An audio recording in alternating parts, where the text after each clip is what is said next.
નમસ્તે મિત્રો, જિંદગીમાં ઘણી એવી ક્ષણો હોય છે જેને આપણે ક્યારેય પણ ભૂલી શકતા નથી.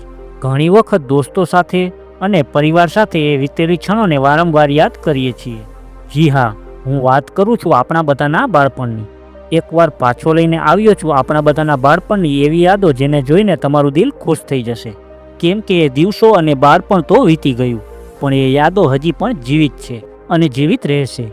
જિંદગીની સુંદર ક્ષણ એ બાળપણના દિવસો જ હતા. તો ચાલો મિત્રો, આપણા બાળપણમાં. વિડીયોમાં આગળ વધતા પહેલાં મિત્રો, તમને દિલથી એક નિવેદન છે કે તમને આવા ભૂતકાળના અને આવા જૂના વિડીયો જોવા પસંદ હોય તો આ ચેનલને અત્યારે સબસ્ક્રાઈબ કરી દેજો, જેથી તમને આપણા ભૂતકાળના દિવસોને મારા જૂના અને સુંદર વિડીયો થકી જોઈ શકો. મિત્રો, આ રમત યાદ છે તમને? બાળપણમાં આ રમત આપણે ખૂબ રમ્યા છીએ. આને તમે કઈ રમત કહેતા મને કોમેન્ટમાં જરૂર જણાવજો. દોસ્તો, આને જોઈને કાંઈ યાદ આવ્યું? આપણે જ્યારે નાના હતા ત્યારે આપણા પપ્પા આવી રીતે સાયકલના આગળના દંડામાં ટુવાલ વીંટીને આપણને બેસાડીને બજારમાં લઈ જતા. એ પણ શું જમાનો હતો મિત્રો! આજે આ બધું જોઈને પણ એ દિવસો યાદ આવે છે. આ ઘંટી યાદ છે મિત્રો? એ જમાનામાં તો બધાના ઘરમાં આ ઘંટી જોવા મળતી, જેમાં આપણા દાદીમાં ફળિયામાં બેઠા બેઠા મગ અને ચણા દરતા.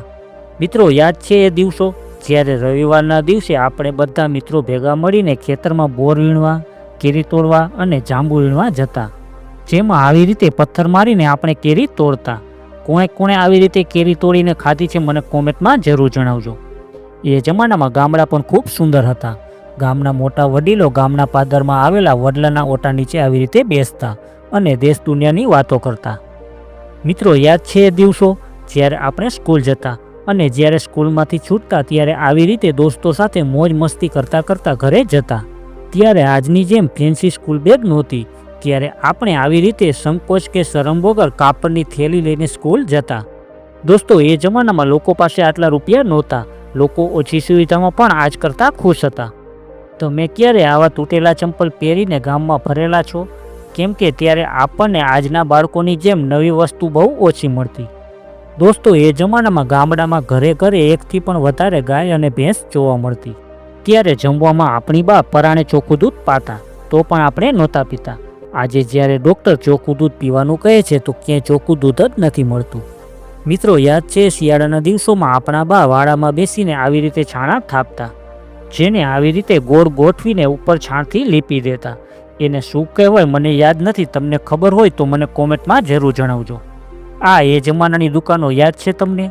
એ જમાનામાં આવી દુકાનો જોવા મળતી, જેમાં એક રૂપિયા લઈને આપણે નાસ્તો લેવા જતા. હવે આવી દુકાનો તો ક્યાંય જોવા પણ નથી મળતી. હવે તો ગામડાની દુકાનો પણ બદલાઈ ગઈ છે. યાદ છે મિત્રો? એ જમાનામાં આપણા ઘર કંઈક આવા હતા, જેમાં મોટાભાગના ઘર આવા માટીના અને નળિયાવાળા હતા. એ જમાનામાં તો આપણને એ ઘરની કિંમતની નહોતી ખબર. આજે જ્યારે મોટા થયા ત્યારે ખબર પડી કે એ ઘર તો ખરેખર એક જન્નત જેવું હતું. આ આપણા એ જમાનાના ઘરના કબાટ, જેમાં આપણે ચોપડા અને ઘરનો સામાન રાખતા.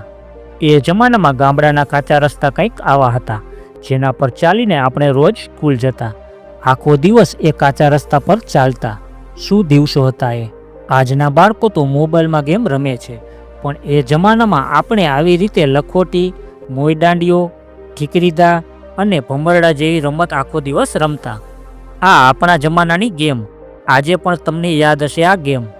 મિત્રો, એ જમાનામાં આજની જેમ ગેસ નહોતા, ત્યારે આપણા દાદી આવી રીતે ફૂંક મારીને ચૂલો સળગાવતા. કોણે આ દ્રશ્ય જોયું છે મને કોમેન્ટ કરીને જરૂર જણાવજો. દોસ્તો, એ જમાનામાં વાળની દુકાનો કંઈક આવી જોવા મળતી. આજે તો એ દુકાનોમાં પણ એસી લાગી ગયા છે. કોણે આવી દુકાનો પર વાળ કપાવ્યા છે મને જરૂર જણાવજો. મિત્રો, યાદ છે એ દિવસો જ્યારે આપણે વેકેશનમાં મામાના ઘરે જતા ત્યારે આવી રીતે ફળિયામાં ખાટલા નાખીને સૂઈ જતા. હવે તો બાળકો એક દિવસ પણ મામાના ઘરે નથી રોકાતા. આ પીળા પ્રકાશવાળા બલ્બ હવે તો ક્યાંય દેખાતા પણ નથી, જેના અંજવાળામાં રમતા રમતા આપણું પૂરું બાળપણ વીતી ગયું. શું દિવસો હતા એ! જ્યારે લાઇટ વહી જતી ત્યારે આપણે 100 સુધી ગણતરી કરતા, જેમાં 100 પહેલાં જ લાઇટ આવી જતી ત્યારે આપણને કેટલી ખુશી મળતી. આપણું બાળપણ પણ કેટલું કમાલ હતું. રમતા રમતા ભલે છત પર સૂઈ જાય કે જમીન પર, આંખ તો હંમેશા પથારીમાં જ ખુલતી. મિત્રો, યાદ છે 90ના દાયકામાં આવી રીતે કેરોસીનની લાઇનમાં આપણે ઊભું રહેવું પડતું.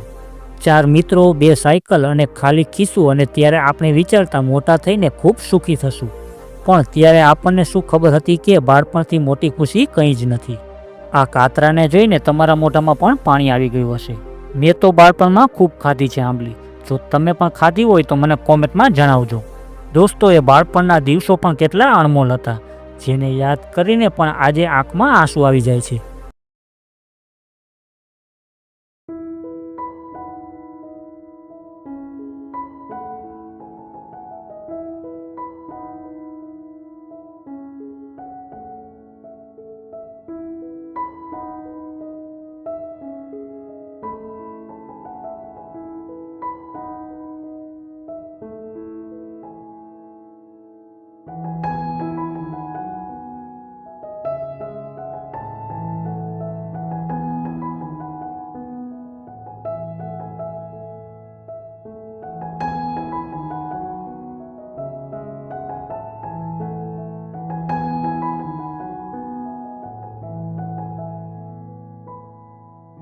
આ સાથે જ આ વિડીયોને અહીં પૂરો કરીએ. વિડીયો ગમ્યો હોય તો વિડીયોને લાઇક અને ચેનલને સબસ્ક્રાઈબ કરી દેજો.